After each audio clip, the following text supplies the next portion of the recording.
buenos días a todas y todos. Sean bienvenidos a la presentación del Anuario Mexicano de Asuntos Globales, AMAG 2025. El Anuario Mexicano de Asuntos Globales, como ustedes saben, es una publicación anual, periódica de la Universidad del Mar, pero es mucho más que eso. En el Instituto de Estudios Internacionales, este año mandamos un informe a la Vicerrectoría y a la Rectoría sobre las publicaciones que hicimos y enviamos 28 publicaciones en total científicas, entre artículos, capítulos y libros, y creo que estamos por encima, según yo, de la media de los institutos. Somos bastante productivos y tenemos, debo decir, pues un cuerpo con bastantes reconocimientos, particularmente este año. Este año tuvimos, bueno, alcanzamos 8 SNIs, somos 8 SNIs en el instituto. Tenemos 8 perfiles deseables también en el instituto. Tenemos un cuerpo académico que fue promovido en consolidación por el PRODEP. Entonces tenemos cosas de las cuales podemos estar orgullosos. Y una de ellas es precisamente el Anuario Mexicano de Asuntos Globales, que es una de las últimas creaciones intelectuales del doctor Modesto Seara Vázquez. Otra de ellas fue, fue el arquitecto de los inicios del congreso que tuvimos de ISA-MEI. Como ustedes saben, ISA pues es la organización más importante de su tipo a nivel internacional y la tuvimos aquí en la Universidad del Mar. Pero precisamente es uno de los últimos ejercicios intelectuales del doctor Seara en el cual se involucró pues principalmente a los profesoras y profesores del Instituto de Estudios Internacionales. Entonces estamos el día de hoy para tener un orden del día muy interesante. Hemos juntado bastantes personalidades importantes, consideramos, sobre todo para el anuario. Vamos a tener 5 puntos a tocar, 5 secciones. Primeramente, la maestra Lucero va a hablarnos de una crónica que escribió en el anuario. El anuario tiene varias secciones. Una de ellas son las crónicas de eventos que pasaron en un año en particular. En este caso, nuestro anuario se dedica al 2024. Posteriormente, nuestro invitado especial, el doctor Raúl Benítez de la Universidad Nacional Autónoma de México, nos acompaña virtualmente para presentar un ensayo relacionado con la globalización, China y Estados Unidos. En tercer lugar, vendrá una apreciación de parte de un miembro distinguido del Consejo Editorial del Anuario, que es el doctor David Jorge, que nos acompaña desde el Colegio de México, pero se encuentra aquí con nosotros. En cuarto lugar, tenemos a nuestro actual vicerrector académico, el doctor Alberto Lozano, para hablarnos sobre una presentación en general del anuario. Y finalmente, nuestra rectora, la doctora Rosario Enríquez, nos brindará un mensaje institucional sobre la importancia de esta obra para nuestra universidad. Entonces vamos a dar inicio con la primera sección. Y como saben, uno de los acontecimientos importantes que tuvimos el año pasado, y de hecho pues desde octubre del antepasado, se está gestando, se está dando en el Medio Oriente. Entonces, particularmente respecto a la orden de detención del primer ministro Benjamin Netanyahu en Israel. Entonces, para esta primera sección me da mucho gusto dejar con ustedes a la maestra y próxima doctora, jefa de carrera, Lucero Ruiz Guzmán.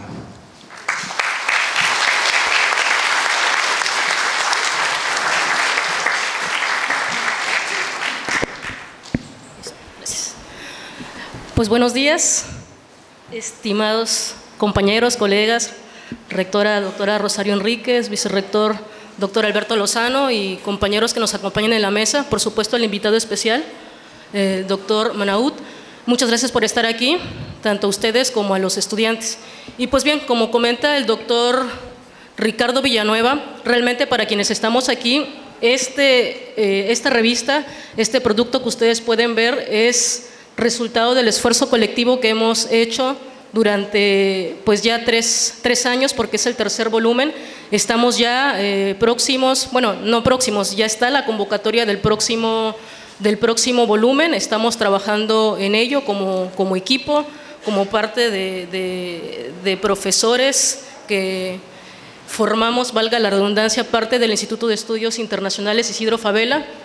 Y también, como dijo el doctor Ricardo Villanueva, es aún más importante porque es uno de los últimos proyectos académicos de nuestro rector fundador. Entonces, para nosotros realmente vale muchísimo la pena. Son los tres productos que han logrado posicionarse. Estamos trabajando constantemente para lograr posicionarlo aún más. Estamos trabajando en la indexación. Entonces, próximamente esperemos que lo logremos para que entonces, con toda la extensión de la palabra, este producto académico pues sea un referente a nivel nacional y a nivel internacional. Aunque ya lo es, valdría la pena nada más mirar el consejo editorial para darse cuenta de ello. Y bueno, en esta ocasión yo decidí participar en este volumen no con un artículo propiamente. En el primer volumen participé con un ensayo, en el segundo volumen no participé escribiendo, sí detrás de. Y en este tercer volumen decidí hacerlo con una crónica. Como lo comentaba el doctor Ricardo Villanueva, el anuario consta de varias secciones, entre ellos pues justamente la crónica. Y decidí hacerlo al mismo tiempo sobre el caso de Netanyahu, particularmente haciendo referencia a la detención de este actor a nivel internacional. Ustedes saben perfectamente de quién hablamos y de la circunstancia que hay detrás de. Entonces, al ser un escrito en forma de crónica, realmente lo que van a encontrar en él es una descripción. Hay análisis, hay algunos destellos, los menos, en cuanto a algunas ideas propias sobre la situación, pero más bien el producto corresponde a una narración de hechos, que si bien el anuario es del 2024, no podía centrarme únicamente en los acontecimientos que sucedieron en el 2024, sino que hizo un recuento histórico enfocado en dos aspectos: en las decisiones de la Fiscalía y en las decisiones de la Corte Penal Internacional propiamente, en específico de la Sala de Cuestiones Preliminares, para llegar al acto sublime, por decirlo de algún modo, que es el foco justamente de este producto, que es la detención de Netanyahu, que sí se dio en el 2024. No analicé más allá de la detención porque todo lo que ha acontecido posteriormente ya formaba parte del 2025. La intención de alguna manera es que en este volumen ahora sí retome quizá una crónica para darle continuidad a esto, y tal vez también un ensayo resaltando algunos conceptos, algunas ideas que pueden surgir a raíz de este escrito que tenemos el día de hoy. Entonces, cuento solamente con 10 minutos y me gustaría compartir algunas de esas ideas. Si bien, como acabo de mencionar, básicamente es una narración de hechos, de ello podemos advertir varios aspectos. Por ejemplo, el primero, la solicitud de Palestina sucedió en enero del 2015, el 1 de enero del 2015, la primera vez que Palestina solicita que se investigue la situación que se está llevando a cabo. En ese sentido, solamente tener en cuenta, en el 2015 tenemos la solicitud y la detención, la orden de detención llega hasta el 2024.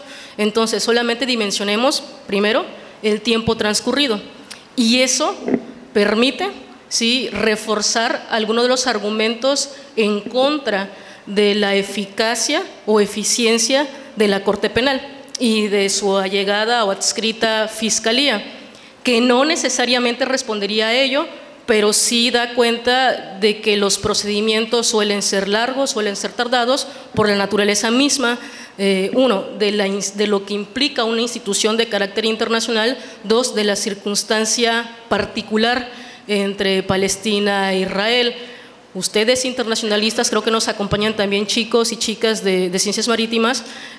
Bueno, los internacionalistas es evidente que lo saben. Quienes nos acompañan de ciencias marítimas han de saber que Palestina no está reconocido por muchos estados como un estado per se. Entonces eso implicó algunas circunstancias que retrasaron este procedimiento como tal. De hecho, básicamente es hasta el 2020-2021 cuando ya la Sala de Cuestiones Preliminares decide sobre el reconocimiento en términos de competencia territorial, y para ello tiene que decidir primero si Palestina sí es considerado como un estado, si es considerado como un estado parte en un segundo momento, y si su territorio forma parte de la competencia a la que puede ejercer jurisdicción la Corte Penal Internacional. En este caso se decide que sí, la Sala de Cuestiones Preliminares decide que sí, y entonces es hasta ese momento que comenzamos o que se abre espacio a la investigación, y derivada de ese inicio de investigación es que años después tenemos la orden de detención, pero todo tuvo un origen en el 2015. Entonces regresemos, el 1 de enero del 2015 hay una solicitud. Otro aspecto importante, cuando se hace esta solicitud, Palestina no forma parte del Estatuto de Roma, pero el propio estatuto permite que terceros estados o que estados no parte puedan solicitar el accionar jurisdiccional de la Corte a través de una de sus disposiciones, en la que a través de un escrito ante el secretario general de ONU solicite precisamente esa circunstancia, que fue lo que sucedió con Palestina. Primero hace la solicitud como un estado no parte, al día siguiente Palestina decide adherirse, es decir, el 2 de enero del 2015 Palestina se adhiere al Estatuto de Roma, al estatuto que da vida a la Corte Penal Internacional, pero inicia vigencia hasta abril, es decir, le es vigente el estatuto hasta abril. Esto también es un aspecto relevante, porque aunque no se requiere que sea parte, derivado de las propias disposiciones del estatuto, el hecho de que se haya adherido reforzó digamos, la potestad de la Corte Penal Internacional para las decisiones que vinieron después, ¿ok? Ahora, ¿sobre quién principalmente Palestina hace la solicitud de la investigación? Bueno, pues obviamente sobre Benjamín Netanyahu, quien al momento de las conductas consideradas como presuntamente delictivas se ostenta como primer ministro del Israel. Esto nos lleva a otro concepto importante, de lo cual vale la pena analizar. No sé si han escuchado hablar del concepto de máximo responsable y de priorización de casos, que es otro de los aspectos relevantes cuando se habla de la Corte Penal Internacional, porque si bien el estatuto no establece como tal, fíjense, eso es bien interesante, porque el estatuto no establece conceptualmente esta referencia, esta categoría analítica de máximos responsables ni de priorización de casos, pero la Fiscalía a través de sus policy papers ha determinado el concepto y le ha dado significado, le ha atribuido significado a través de otras diversas situaciones, como el caso de Colombia. El caso de Colombia es referente para entender el concepto de máximos responsables y priorización de casos, pero también es uno de los conceptos que ha sido criticado respecto de la Corte Penal Internacional, porque si bien lo que se pretende es precisamente que no todos los casos o las situaciones lleguen ante la Corte Penal Internacional, sino solo aquellos que en términos relevantes implican un interés a la justicia. Del otro lado de la moneda es que el Estatuto de Roma establece que son responsables tanto los jefes de Estado o quienes ostentan un puesto o categoría similar, pero también todos aquellos que participan en el conflicto. Entonces, al establecer el tema de priorización de casos a través de la figura de máximos responsables, estamos dejando de lado a todos aquellos que participan, y eso también nos lleva a un tema de impunidad. Y si leemos el preámbulo del Estatuto de Roma, pues el argumento más importante a partir del cual se forja la necesidad de establecer a la Corte Penal Internacional, pues obviamente tiene que ver con combatir la impunidad ante aquellos crímenes considerados como los más graves cometidos en contra de la humanidad. Entonces ese también es un concepto importante a destacar de esta narración o descripción de circunstancias como tal.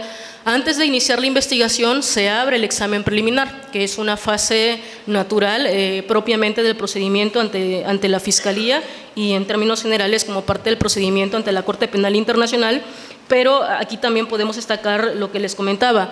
El examen preliminar obviamente se abre una vez que se lleva a cabo la solicitud en 2015, pero la investigación inicia mucho después, entre el 2021 y 2022 aproximadamente, y eso lo podrán encontrar aquí el 3 de marzo del 2021 para ser exactos.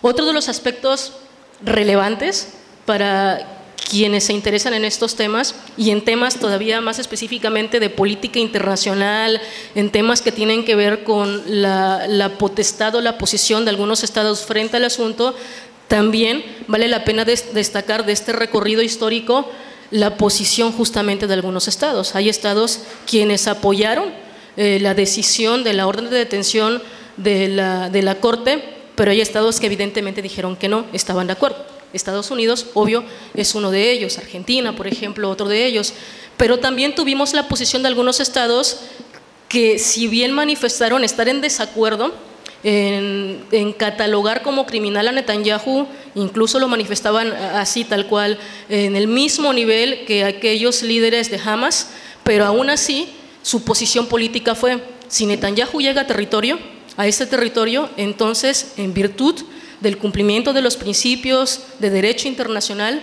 y de los tratados internacionales de los cuales somos parte, ejecutaremos la orden de detención. Entonces también eso es interesante, identificar la posición de los estados y más o menos cómo fueron figurando respecto a ¿cuál es la posición de México? Bueno, México es uno de los estados que se unió a las solicitudes de la propia Palestina. México envió una solicitud ante la Fiscalía para que se iniciara la investigación. De hecho, la Fiscalía le contesta a México diciéndole: sí, se acepta tu solicitud, pero ya hay una investigación iniciada, entonces no es necesaria tu solicitud porque ya la tenemos, pero vale la pena resaltar tu posición. Es decir, ¿qué es lo que ganan los estados? Posicionarse única y sencillamente ante la circunstancia, porque obviamente ya todos sabían, incluido México, que ya estaba iniciada la investigación como tal. Otro de los aspectos importantes, y ya para acabar, tiene que ver también con la posición del propio Netanyahu y qué es lo que ha pasado a partir de la orden de detención. Evidentemente Netanyahu ha manifestado su posición totalmente en contra, ¿no?, de la decisión de la Corte Penal Internacional, y nuevamente van los argumentos respecto de una corte neocolonial, una corte que, lejos de legitimarse, está actuando en contra de los principios básicos del derecho internacional, que obedece intereses particulares de unos cuantos, y esto forma parte del debate actual, del debate vigente respecto a la Corte Penal Internacional, porque también tenemos que tener en cuenta algo. A la Corte se le ha tachado de neocolonial, se le ha tachado de tener cierto favoritismo respecto a algunos intereses. Y uno de los aspectos criticables es que prácticamente todos los asuntos que han llegado a buen puerto con sentencias o con investigaciones avanzadas, en su mayoría son asuntos de África, conflictos africanos. Entonces se le tacha a la Corte incluso de racista, ¿okay?, entre muchos otros aspectos. ¿Qué es lo que ha hecho la Corte para tratar de legitimar? Porque incluso en su propio discurso lo ha hecho. Tanto la Fiscalía como la Corte discursivamente ha dicho: no, lo que ustedes dicen es mentira, porque miren, tenemos un asunto iniciado en Colombia, tenemos situaciones iniciadas en Venezuela, y ahora tenemos situaciones que abarcan un conflicto entre Israel y Palestina, en donde está el favoritismo, pero nuevamente el discurso en contra. Sí, pero ¿a dónde han llegado esas investigaciones?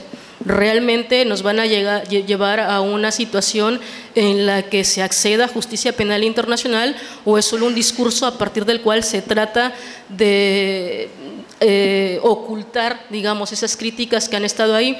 Porque otro de los aspectos también a considerar es: desde el 2024 tenemos la orden de detención, pero si lo queremos llevar a la práctica, pues sí, difícilmente se ejecutará esa orden de aprehensión.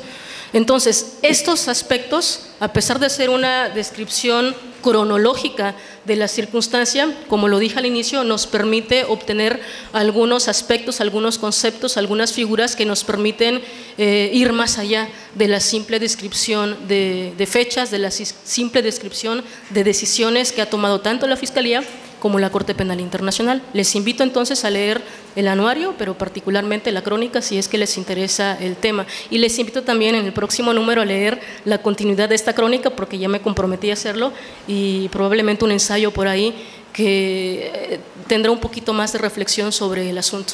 Muchísimas gracias.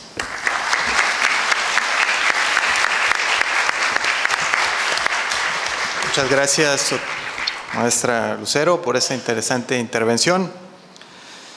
Sin duda, el tema de China y Estados Unidos es uno de los más importantes en relaciones internacionales en el siglo XXI.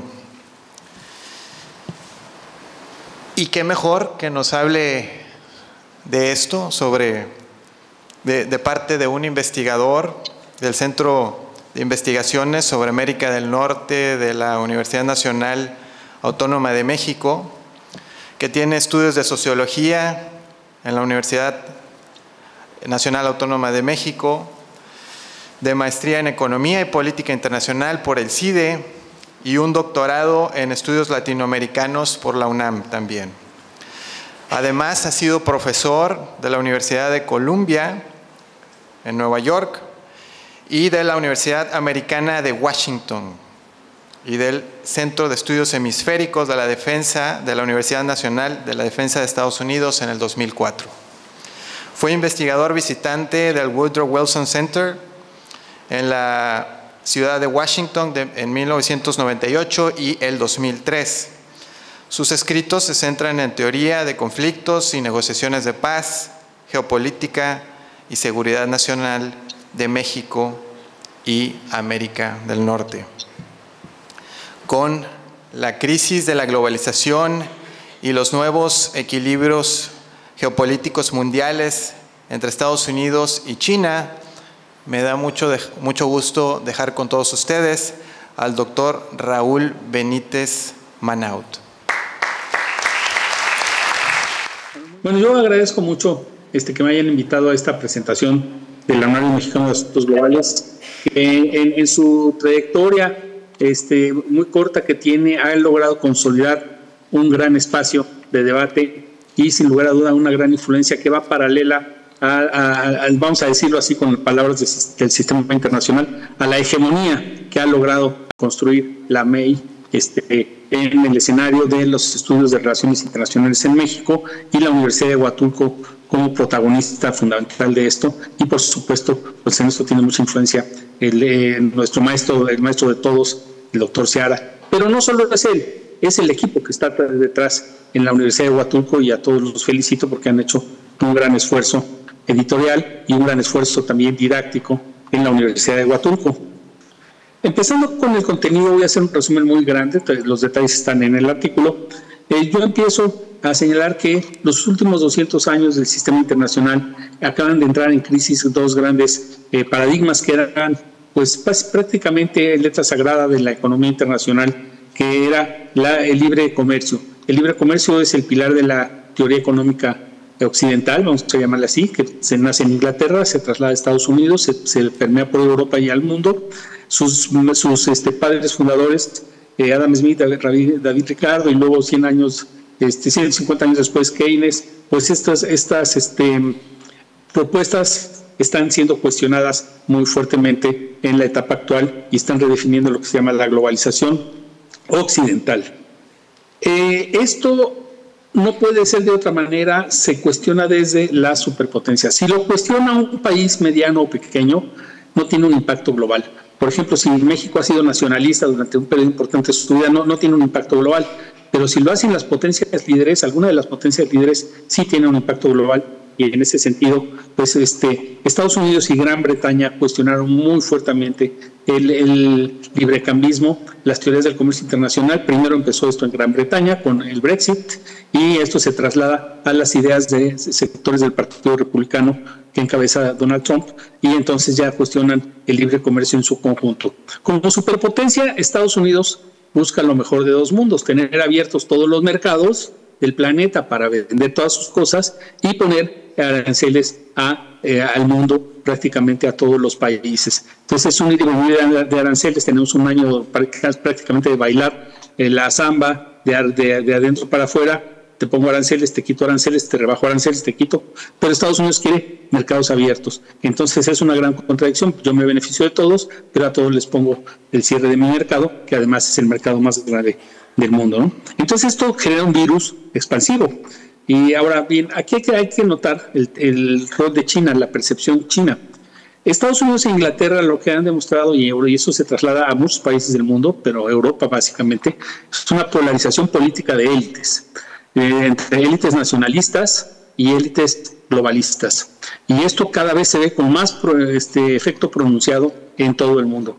Esto afecta a nuestro país, esto se vive en Sudamérica, se vive en Brasil, se vive en África, se vive en la India, en Japón, en todos los países importantes del mundo y en los que no son importantes también porque son influidos. Vemos nada más los procesos electorales de Sudamérica que están teniendo estos meses. Honduras, Chile, todo esto, pues están peleándose las élites y están ganando los proteccionistas. Entonces, esto es una cosa muy importante a tener en cuenta, ¿no? China, por otra parte, tiene un pensamiento unificado, no hay una división de pensamiento globalista. El liderazgo chino es muy contundente en generar una especie de librecambismo y exportar sus productos que son muy competitivos en el mundo, pero al mismo tiempo es un concepto estratégico unificado. Y en el nivel político los chinos son ultranacionalistas, o sea, nadie cuestiona el sistema político de China, si es democrático o no es democrático, su forma política, pero es un sistema político unificado, no divide los proyectos económicos del país, no cuestiona cómo se proyectan las empresas chinas en el mundo, y eso le da una tremenda ventaja estratégica a China, ¿no? Con todo esto, para ir avanzando en la presentación y no quitar mucho tiempo para que el programa continúe con éxito, los dos grandes movimientos geopolíticos y geoeconómicos de los últimos 100 años, que es el fin de la Segunda Guerra Mundial con Bretton Woods y todo lo sucedido en los años 90, que le abrieron la puerta a China, precisamente el presidente Clinton fue el que le abrió la puerta a China, están siendo cuestionados por nacionalismos y proteccionismos y también por una militarización del pensamiento en todo el mundo. Y entonces, todo lo que Clinton avanzó en incorporar a los países que no eran economías de mercado se rompe directamente con los acontecimientos del 2001 y ahí empieza la guerra al terrorismo y empieza la geopolítica a ponerse encima de la geoeconomía. Esto se va construyendo también con la fuerza económica de una parte del mundo. Hay un teórico singapurés que es el teórico más importante de Asia, que se llama Mahbubani, que es el que ha escrito los libros del ascenso de Asia, el ascenso imparable de los países asiáticos, y lo hace desde uno de los países más exitosos en su economía, que es Singapur, país muy chiquito, pero súper exitoso en términos financieros, en términos comerciales, de su posición geopolítica, etcétera, etcétera. Y Mahbubani dice que el siglo XXI es el siglo de Asia, y dentro del siglo de Asia pues está China, pero no solo está China, también está la India, que ya está en la competencia entre las 5 primeras economías del planeta. Entonces todo esto va orientando la geoeconomía hacia el continente o el subcontinente asiático y sus distintas partes desagregadas de esto, ¿no? Además, el mundo occidental no ha resuelto problemas que le están causando muchísimos conflictos, como los acaba de presentar la maestra Lucero Ruiz. El reparto del mundo en el Medio Oriente y en África por los países europeos después de la Segunda Guerra Mundial, donde participó la ONU en su comité de descolonización, pues ha sido un fracaso. Entonces eso se evidencia con todas las tremendas crisis geopolíticas, las crisis nacionales, la forma en cómo configuraron las fronteras africanas y principalmente las del Medio Oriente, las del sur de Asia en la parte soviética, pues esto está haciendo una explosión impresionante de inestabilidad mundial, ¿no? Y luego tenemos potencias insatisfechas, subpotencias insatisfechas, potencias regionales insatisfechas. La potencia insatisfecha más evidente es Rusia. Rusia es el segundo poder militar mundial y para muchos efectos es uno de los primeros poderes científicos mundiales, por ejemplo, para la industria espacial, la industria militar, etcétera. Pero económicamente Rusia está hundida. Económicamente Rusia tiene una economía casi igual a la de México, una economía que Brasil ya la ha superado. Entonces hay una frustración tremenda de sus élites, porque soy potencia militar y lo expreso, invado Ucrania y quiero que el mundo me respete, pero mi economía es un cero a la izquierda, va en declive. Entonces tiene que anclarse de la economía china, tiene que anclarse de las nuevas orientaciones geopolíticas de los países árabes, de su presencia todavía hegemónica en el sur de Asia, etcétera. Pero económicamente Rusia ya no es potencia intermedia, ya no es potencia económica de primer orden en el mundo. Lo que sí son todavía pues, Estados Unidos, Gran Bretaña, etcétera, y ahora China y ahora incluso la India. Entonces esas insatisfacciones geopolíticas pues las vemos hoy en día con una terribles consecuencias para el orden mundial. Acabamos de ver la presentación de la detención de Netanyahu, y entonces Israel es otra potencia insatisfecha, es una potencia regional insatisfecha. Israel quiere ser potencia líder en el Medio Oriente, pero no compagina con sus vecinos y entonces pues tiene grandes problemas, no reconoce la presencia del Estado palestino, ha logrado convivir, pero imponiendo su superioridad militar con los países, con Egipto, con los países de la península arábiga, etcétera. Y entonces todo esto está generando una explosión en el sistema internacional. Para ir concluyendo, esto ha sido pensado por muchos grandes teóricos, ¿no? La propuesta de que no es un mundo unificado viene desde la parte culturalista, politológica, por Samuel Huntington desde el año 1996, pero uno de los grandes estrategas de Estados Unidos, Henry Kissinger, detectó el ascenso de China y dijo por primera vez, no fue el único que lo dijo, pero él tiene una gran fuerza como pensador, acaba de morir, en su libro sobre China, que se publicó en el 2014, dijo China es el rival principal de Estados Unidos, no nos hagamos los locos. Entonces eso pues marcó mucho el pensamiento conservador de los Estados Unidos. Huntington y Kissinger dicen, ojo, hay civilizaciones que pueden ser superiores a la nuestra y hay poderes económicos, militares, que se están imponiendo por encima de los occidentales y del de Estados Unidos. Entonces, el miedo a Asia es absoluto. Se le tiene un miedo a Asia, no se le tiene solo un miedo a China, se le tiene un miedo a Asia, a China, a la India, al mismo Japón, que sigue siendo una tremenda superpotencia económica. Y en ese sentido, China, por ejemplo, tiene ya los mercados, yo lo expreso en el artículo, pues es la potencia mercantil número 1 para todos los países asiáticos, incluso países occidentales asiáticos, Corea, Australia, Japón, tienen más comercio con China en este momento que con Estados Unidos. Bueno, para cerrar, hay riesgos globales, guerras, hay multipolaridades inestables, por ejemplo, el tema de los BRICS, ¿no? Los BRICS son bloques de países, pero no institucionalizados ni reconocidos mundialmente, no son la ONU, pero sí hacen alianzas importantísimas, sobre todo a nivel económico, y después podrían pasar a las alianzas políticas. Y viene aquí en la campana que anuncia todos los problemas del mundo en este momento, que es Donald Trump. Donald Trump cuestiona la teoría de la interdependencia, promulga el unipolarismo, pero en un mundo bipolar y multipolar, bipolar en economía con China y multipolar por la configuración de poderes emergentes por muchas regiones del planeta. Él niega el melting pot de Estados Unidos, que es la esencia de la sociedad estadounidense, la mezcla de las razas y todo eso con su teoría de la migración excluyente.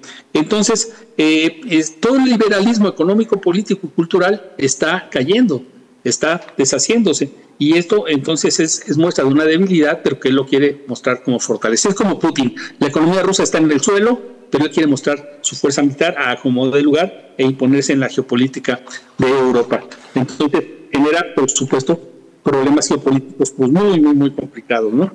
Y para concluir, pues quiero hablar un comentario de un minuto de América Latina y México.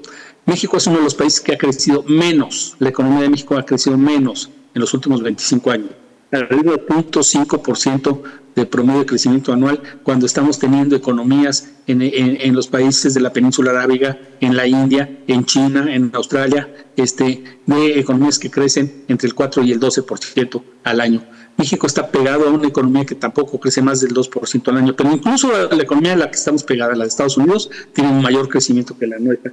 Entonces, habla de un fracaso del proyecto económico y político nacional, porque la economía también es política. La política no logra atraer inversiones extranjeras al país porque hay indefiniciones jurídicas, no hay suficientes atractivos en infraestructura, etcétera. Y nos está comiendo Brasil, por ejemplo. Hace 20 años, Brasil y México tenían un Producto Interno Bruto similar. Ahora Brasil tiene un Producto Interno Bruto 20% más grande que el mexicano, y no pertenece a una asociación de libre comercio tan fuerte como el NAFTA, sino ha multipolarizado.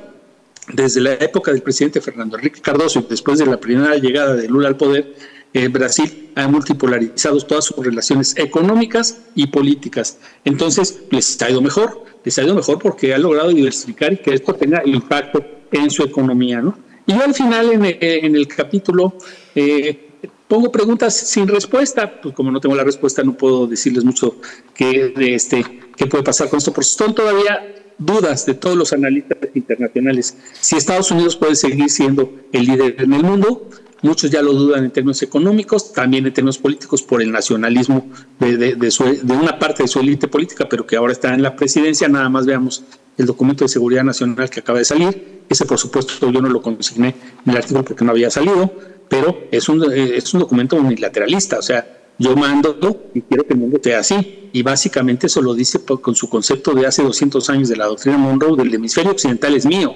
Entonces, pues no quiero que China sea el que tenga la hegemonía en el hemisferio occidental. Lo que pasa es que en el hemisferio occidental, el continente americano, pues China en Sudamérica ya es el país número 1 en comercio.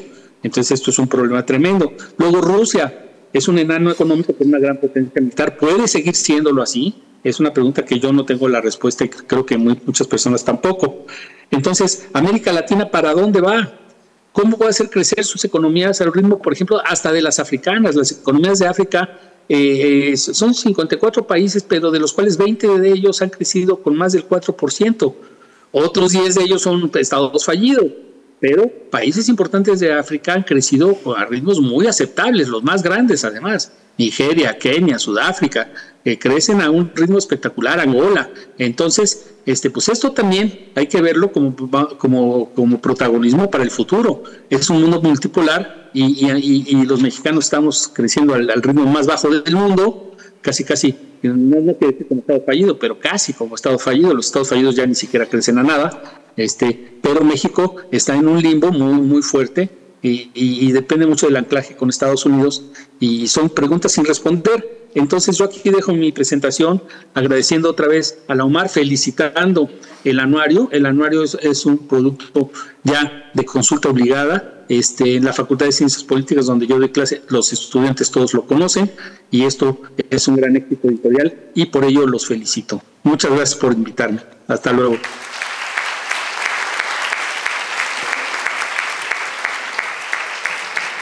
Muchas gracias. Gracias, doctor Benítez, por la presentación. A continuación tendremos una apreciación de parte de uno de los miembros del Consejo Editorial del Anuario. El Consejo Editorial está conformado por profesores distinguidos de otras universidades que hemos invitado para darle realce a nuestra publicación. Está, por ejemplo, el doctor Brian Schmidt,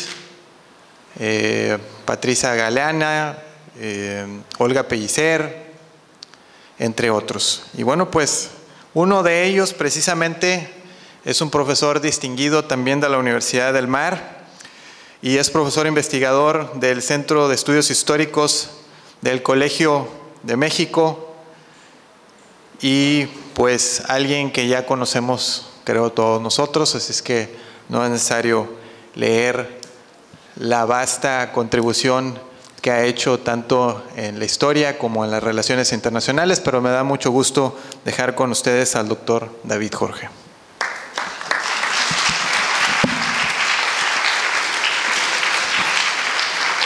Buenos días. Reitero mi agradecimiento a la Universidad del Mar por la invitación a estar aquí. Rectora, vicerrector académico. Yo voy a tratar de ser breve y conciso en mi intervención, pero sí quisiera resaltar en ella dos aspectos específicos que considero intrínsecos a la naturaleza de un anuario como el que presentamos hoy, ¿no? En primer lugar, como plataforma, ¿no? Una plataforma de difusión, de diálogo, de proyección de los esfuerzos, encaminada a visibilizar el trabajo que aquí en la Universidad del Mar se hace, y también a canalizar hacia aquí las líneas de trabajo en curso a nivel regional, nacional e internacional. Y desde una perspectiva interdisciplinar, porque estudios globales no es solamente relaciones internacionales, y a un nivel interinstitucional que refleja muy bien la composición del consejo editorial de este anuario, como ustedes podrán ver. Pienso que se trata de una iniciativa que pudiese resultar fundamental en un mundo como este, interconectado y globalizado, ¿no? Y esencial también para generar motivaciones, ¿no?, en profesorado, en estudiantes, y que las ideas y los esfuerzos no se queden en la burbuja del campus universitario, ¿no? El segundo aspecto que quisiera enfatizar aquí es en mi calidad de historiador. Los historiadores, por definición, nos centramos en perspectivas de largo alcance, en procesos, los hechos como procesos en sí mismos inextricables, ¿no? Y en virtud de ello matizamos asimismo pues las sobreestimaciones en torno a hechos de estricta actualidad. Las interpretaciones presentistas obedecen a intereses y para sus objetivos hacen uso de un déficit generalizado a la hora de comprender una perspectiva histórica en la interpretación de los hechos. Con ello se logran mayores efectos a la hora de generar tanto expectativas como preocupaciones. Y no importa en ello una cabal comprensión de los hechos, sino la generación y la gestión de percepciones en torno a los mismos. Es por ello que, además de la ya mencionada de plataforma, un buen anuario constituye una herramienta también para el futuro trabajo de los historiadores, pues la forma en que son percibidos determinados acontecimientos en los momentos precisos en que están teniendo lugar, es decir, en su estricta contemporaneidad, resulta factor explicativo en sí mismo de cara a una eficaz, ¿no?, comprensión de antecedentes, procesos, proyecciones y usos y abusos del pasado. En definitiva, el objetivo pienso que debe estar en el desarrollo y en la plasmación de una propuesta intelectual propia y evitando la homogeneización del pensamiento. Esa era una obsesión que tenía el rector Modesto Seara y considero que esta iniciativa es una de aquellas destinadas a dar continuidad a su trabajo quijotesco en buena medida. Gracias.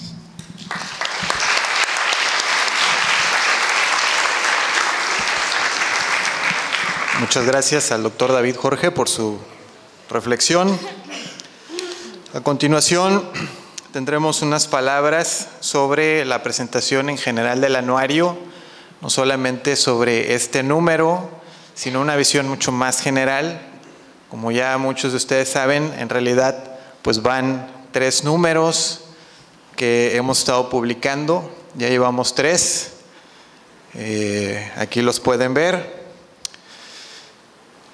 Vamos a pedir permiso a las autoridades para que nos concedan tener un par de ejemplares de cada número en el Centro de Documentación de Estudios Internacionales, por si alguien gusta irlo a consultar de forma física, pero obviamente toda la información se encuentra en línea en nuestra página de internet. Les pedimos que también nos sigan en las redes sociales para que puedan verificar todo el contenido que tenemos aquí. Bueno, entonces vamos ahora para esta presentación en general del anuario, y qué mejor que por el que fue director de los 3 números que se han publicado y hoy vicerrector académico, el doctor Alberto Lozano Vázquez.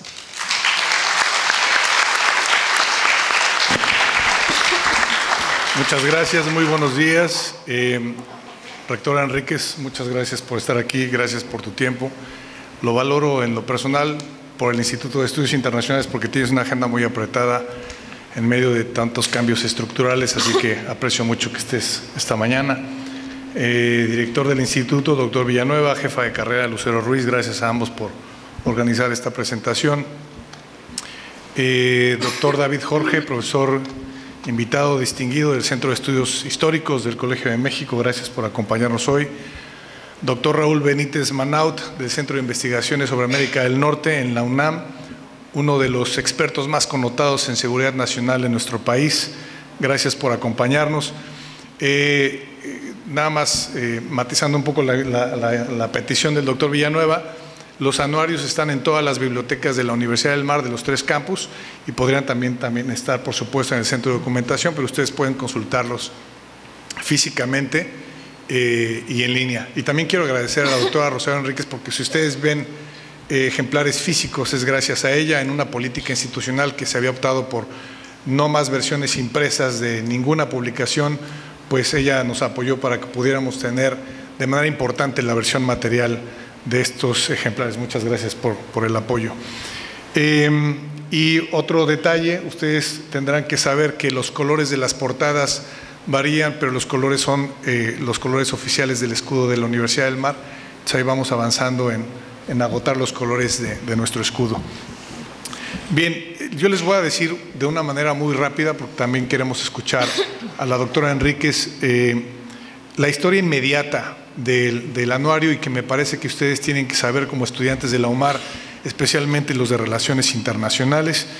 Como ya se dijo, y es una cosa que identifiqué desde el principio, este es el último proyecto académico del doctor Modesto Seara Vázquez. Esto es importante al menos por 3 razones. Uno, porque varios y varias especialistas en historiografía de las relaciones internacionales ubican al doctor Seara como el padre de las relaciones internacionales en México.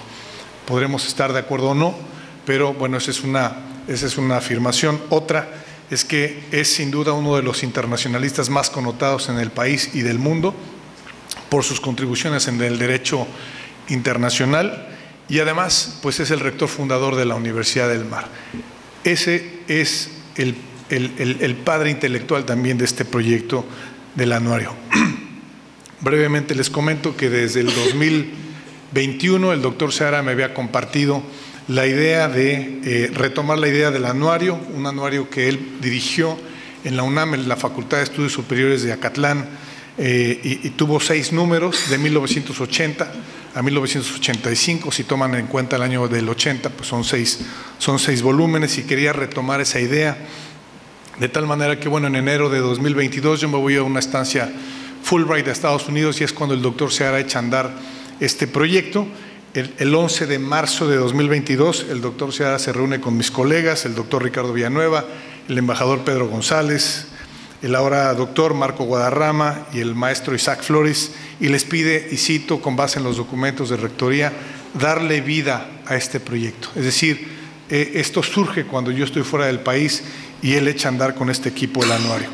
Y a finales de marzo, el maestro Isaac me escribe para comunicarme de esta reunión e invitarme ya sea al Consejo de Redacción o al Comité Editorial, de tal suerte que yo regreso el 1 de junio a la UMAR, y el 9 de junio de 2022, en la tarde, el doctor Seara me pide asumir la dirección del anuario. Tuvimos una charla más o menos de 2 horas y ahí al final acepté, de tal suerte que el 10 de junio yo ya tenía el nombramiento por parte de la rectoría. Y desde entonces hemos estado trabajando en equipo. Ustedes pueden darse cuenta que esta no es el trabajo de una sola persona, es un trabajo colectivo, colegiado, que se hace entre muchas personas, ¿no? Es un esfuerzo enorme adicional, porque tenemos que hacer este trabajo además de nuestras tareas cotidianas de docencia, de investigación y de gestión, y además tenemos que pues trabajar en esta publicación periódica. El doctor Seara fallece el 26 de diciembre de 2022, 10 días antes exactamente tuve la última llamada telefónica con él, el 16 de diciembre, y en esa última llamada me preguntó, entre otras cosas, bueno, ¿y cómo va nuestro anuario? Y yo le dije, bueno, en enero le vamos a mostrar el DOMI, ya las galeras las tendremos listas, y me responde, pues si llego, ¿no? Digo, no diga eso, por favor, nos vemos en enero y ya le vamos a mostrar la versión terminada. Ya no pudo verlo. ¿Qué hicimos entonces? Pues mantener la idea lo más leal a cómo él la concibió. Uno, tiene que ser multilingüe. Ustedes van a encontrar textos en chino, en inglés, en francés, hemos tenido propuestas en portugués, pero la idea es que sea multilingüe para contrarrestar el predominio de anglosajón de la lengua inglesa. Otro punto es que se concentre en los acontecimientos más significativos del año anterior al año en que es publicado. Otro principio es el de la inclusión de distintas visiones, interpretaciones y posiciones sobre la realidad que observamos. Todas las visiones caben siempre y cuando cumplan con el rigor académico. Esto es muy importante. Puede ser de cualquier país y en el idioma original, porque como Octavio Paz decía, una traducción a un trabajo no es el mismo trabajo, ese es otro trabajo. Entonces la idea es mantener la esencia lingüística de los conceptos y los significados de los autores y autores que conciben su contribución de tal manera que el anuario represente la lealtad a esa concepción en la contribución académica, ¿no? Y obviamente por revisarlo con rigor académico, esa es una de las cosas que hemos tratado de cuidar. Y creo que hemos trabajado con mucha calidad. Hemos presentado el anuario en el Instituto Matías Romero de la Secretaría de Relaciones Exteriores, en la Feria del Libro, en la Universidad Iberoamericana, en distintos foros de AMEI, con académicas destacadas como Patricia Galeana de la UNAM, Elodie Brown del Colegio de México, la doctora Silvia Núñez también del CISAN, entre muchos otros.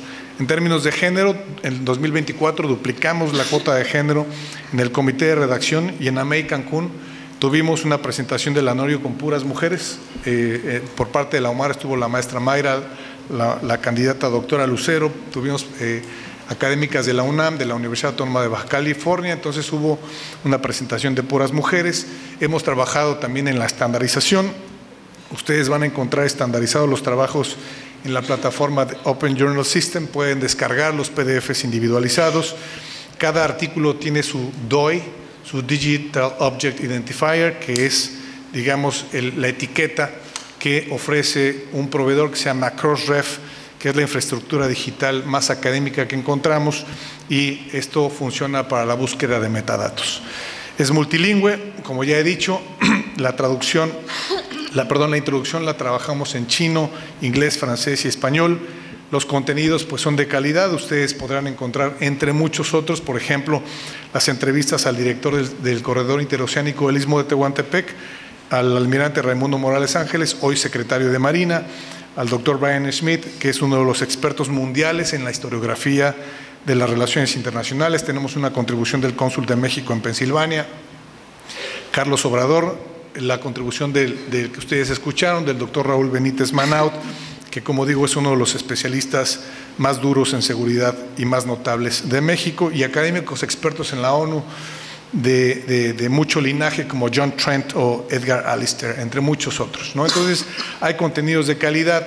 En el Consejo Editorial tenemos 34 académicas y académicos de 17 países en los 5 continentes.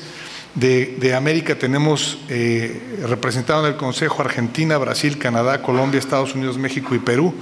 De Europa tenemos Alemania, España y Portugal. De Asia tenemos a Taiwán, Corea del Sur, India y Líbano. De África, Benín, Túnez, y de Oceanía pues tenemos a Australia. Con cada uno tuvo que haber un correo electrónico, explicarle qué es el anuario, convencerlos, de tal manera que ha habido mucha labor de relaciones humanas académicas para poder tener este respaldo editorial. Ellos nos ayudan invitando a otras académicas o académicos, nos proponen autores para ciertos ensayos, revisan textos o introducciones, de tal manera que tenemos que cuidar la calidad para responder a su confianza. Cierro con esto. Este es el último número que tuve el honor y el privilegio de dirigir. Por nuevas responsabilidades adquiridas, dejé el 1 de diciembre la dirección de la MAG, del Anuario Mexicano de Asuntos Globales. La estafeta ahora la entregamos al doctor Ricardo Villanueva Lira, que esperamos que también mantenga la calidad y el rigor que un producto académico sí amerita. Y agradezco muchísimo todo el apoyo a los miembros del comité de redacción, a Isaac, a Marco, a Ricardo, a Pedro, a Lucero, a Noemí, a la maestra Tedejaina, a todas y todos por su trabajo. Y lo más importante de todo, lo más importante es que esto es un trabajo para los estudiantes de la Universidad del Mar y de todo el país, y todos los países si quieren de habla hispanoparlantes, pero especialmente es un producto de la universidad. Entonces yo los invito a que lo lean, lo citen, aprendan de él, hagan lo suyo, ¿no? Y siéntanse orgullosos, porque es un producto de la Universidad del Mar. Así que, jóvenes, ese es un elemento más para su identidad umarina. Muchas gracias.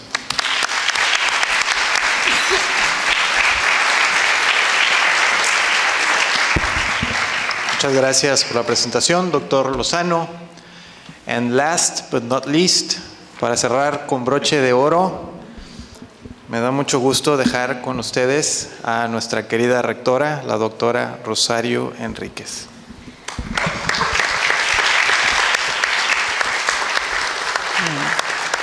Gracias, Ricardo. Bueno, buenos días a colegas, estudiantes. Me da mucho gusto estar en esta mesa. Agradezco a los panelistas, al doctor Benítez de la Universidad Nacional Autónoma de México, a nuestro colaborador constante que está aquí, David Jorge, a la jefa de carrera, que es egresada de nuestras universidades. Estamos orgullosos de tener una jefa de carrera egresada y con el temple que tiene Lucero Ruiz.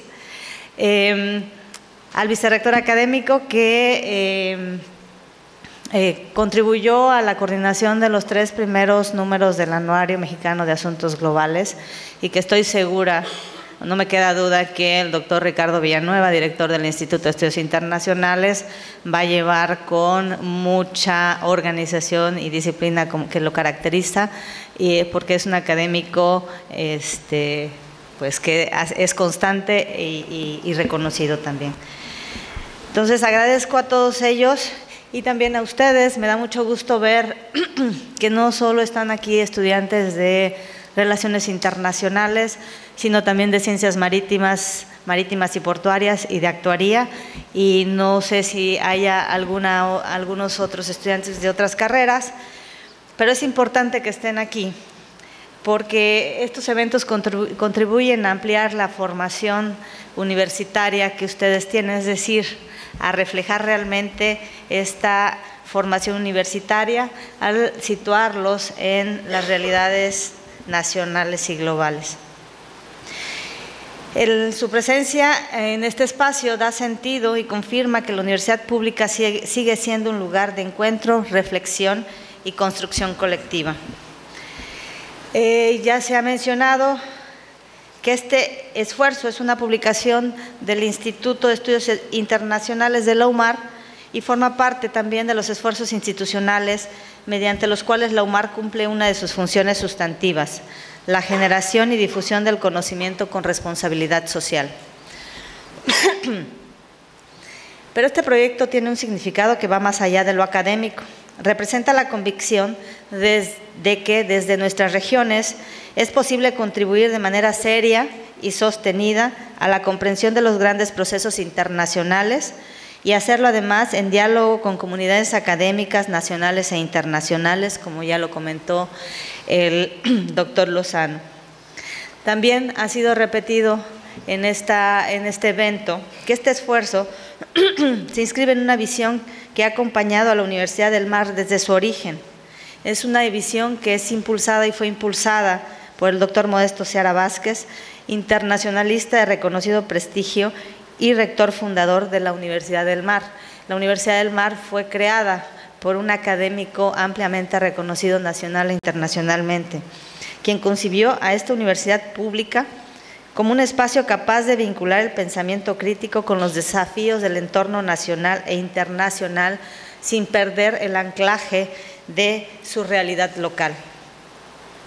En ese sentido, la presentación de este tercer número nos permite reconocer un proceso de continuidad institucional, y esto no es menor, es importante mencionarlo, porque a pesar de los distintos eventos, vicisitudes que hemos atravesado en estos últimos 3 años, el anuario continuó su publicación. No se quedó en el primer número, sino que a pesar de que no fue cada 12 meses, ahorita el anuario ya tiene todos los reconocimientos como una publicación periódica. Por lo tanto, es importante reconocer esta continuidad institucional. Desde 2022, que fue concebido esta publicación periódica, el Anuario Mexicano de Asuntos Globales se ha consolidado como un esfuerzo colectivo que refleja constancia, trabajo académico organizado y compromiso con el acceso abierto al conocimiento. El anuario es también una expresión del proyecto universitario que la UMAR ha sostenido a lo largo de más de 3 décadas, una universidad comprometida con su entorno, abierta al mundo y consciente de su responsabilidad en la formación del pensamiento crítico y en la difusión del conocimiento. La importancia del anuario se refleja igualmente en su carácter colaborativo. A través de él, la Universidad del Mar fortalece vínculos con académicas y académicos de distintas instituciones y países, reafirmando que la cooperación intelectual es una vía fundamental para la generación del conocimiento y el fortalecimiento de la educación superior pública. Hoy no solo se presenta un nuevo número, reconocemos aquí el trabajo del equipo editorial, del consejo editorial, de las autoras y autores y de todas las personas que han hecho posible la continuidad de este proyecto. Los invitamos a revisar, a llegar a las bibliotecas, al Centro de Documentación de Estudios Internacionales, a nuestras páginas, para poder aprovechar este esfuerzo académico que se ha hecho, como decía el doctor Lozano, para todos nuestros estudiantes, pero no solo, también para todos nuestros colegas de los 3 campus y de todas las universidades para el desarrollo, con quienes compartimos el modelo universitario. El esfuerzo del equipo editorial reafirma el prestigio institucional y contribuye al entendimiento de los asuntos globales de nuestra realidad. Con este tercer número del anuario de la MAC, la Universidad del Mar reafirma su compromiso con la educación superior pública, con el conocimiento accesible y con la construcción de una universidad que dialoga con su tiempo, con su territorio y con el mundo. Muchas gracias por estar aquí y por la invitación.